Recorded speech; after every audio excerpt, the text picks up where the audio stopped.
Bonjour à tous, bienvenue dans cette nouvelle vidéo. Aujourd'hui, on va parler d'un sujet qui est très peu abordé et pourtant redoutablement puissant dans le monde de la vente. Je parle en fait de ce que vous ne dites pas. Je parle du silence et plus précisément du pouvoir du silence dans un entretien de vente. Parce que dans un monde où tout le monde parle aujourd'hui, celui qui maîtrise le silence prend le contrôle.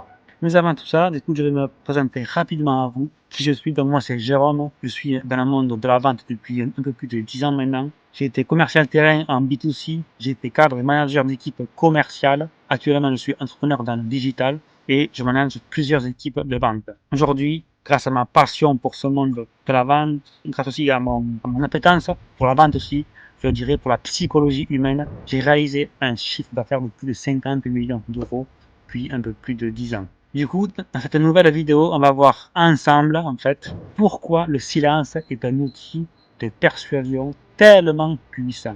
Comment l'utiliser à votre avantage dans vos échanges et quelles sont les erreurs à éviter pour ne pas le transformer en malaise. Alors d'abord, posons une base simple. Le silence n'est pas un vide. Le silence est un espace dans lequel, en fait, l'émotion va émerger. Un espace dans lequel la réflexion s'installe. Un espace dans lequel le prospect parle. Et c'est ça la clé. Dans un entretien de vente, plus vous parlez, moins vous vendez. Et plus vous laissez de l'espace, plus vous créez de la profondeur. Le silence, c'est un révélateur. Quand vous posez une question qui est forte et puissante et que vous vous taisez, le prospect va remplir ce silence. Et souvent, il le remplit avec de la vérité. Pas celle qui va vous donner en surface, non, mais celle qui garde à l'intérieur, plus profond de lui. C'est dans le silence que surgissent les vraies peurs, les vraies douleurs, les vrais désirs aussi de votre prospect. Mais attention, la plupart des vendeurs n'aiment pas le silence. Au contraire même, ils vont le fuir. Ils le comblent avec des explications, des relances, et pire encore, de la justification. Pourquoi? Parce qu'ils ont peur du vide.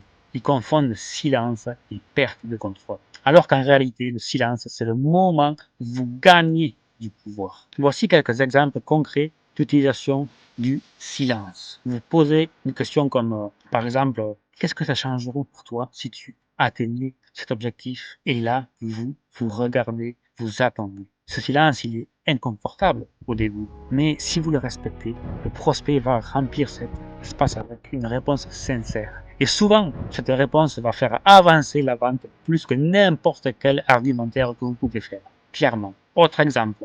Vous venez de faire votre pitch. Vous annoncez votre prix. Et là, vous vous taisez par l'explication, par la justification, plus du silence. Ce silence, il est lourd, pesant, mais il est stratégique. Parce que c'est dans ce silence que le prospect prend sa décision. Comme dit le proverbe, les mots sont d'argent, mais le silence est d'or. Si vous parlez à ce moment-là, vous cassez sa réflexion. Vous prenez sa place. Le silence, c'est aussi une preuve de confiance. Celui qui ose se taire montre qu'il est solide, qu'il n'a pas besoin de convaincre à tout prix, qu'il laisse à l'autre l'espace de choisir. Et ça, c'est ultra puissant. Parce que ça va inverser les rôles. Vous n'êtes plus en train de vendre, vous êtes en train de guider votre prospect. Et ça, c'est une énorme différence. Alors, comment bien utiliser le silence? Voici 3 règles simples.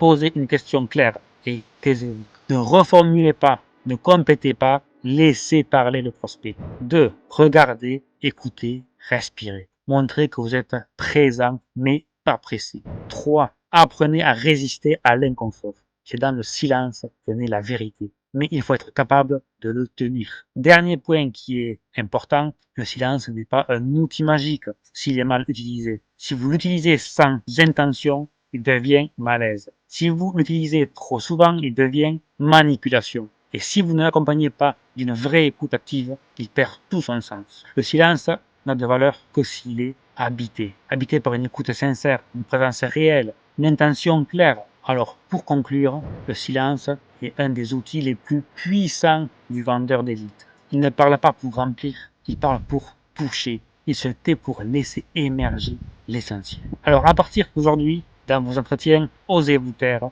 osez laisser l'autre parler et regardez à quel point ça change tout. Si cette vidéo vous a été utile, likez-la s'il vous plaît, abonnez-vous et partagez-la à un vendeur, entrepreneur et un closer, prescripteur qui veut découvrir la puissance du monde du silence. Ok? À très vite pour une nouvelle vidéo. Ciao, ciao!